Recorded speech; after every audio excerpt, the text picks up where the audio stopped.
से आइलू गोरी कमाल कर गईलू, ई भीड़ में तू ते हलचल मचा गईलू। अरे कहा जा आहुरा पसम के ना जली। आगरा से आइलू गोरी कमाल कर गईलू, ई भीड़ में तू ते हलचल मचा गईलू। सुनाए नखरा वाली हमरा और देखा, तोहरा चाल में बाटे जवानी के लेखा।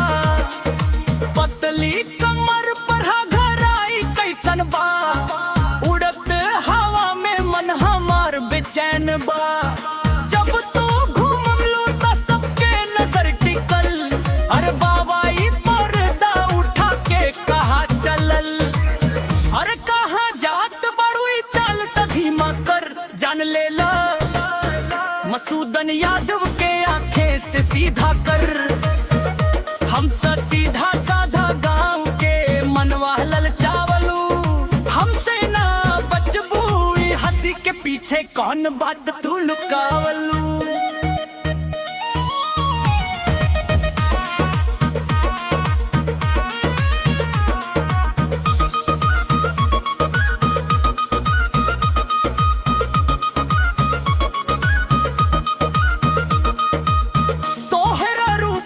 आगे सब फीका लागता, ई गोरा बदन बिजली जैसन भागता। अरे परिप्रा के काका रॉबिन हल ड्राइवरा एहत बाटे ई जमाना, जरा सर्विस मार के चल।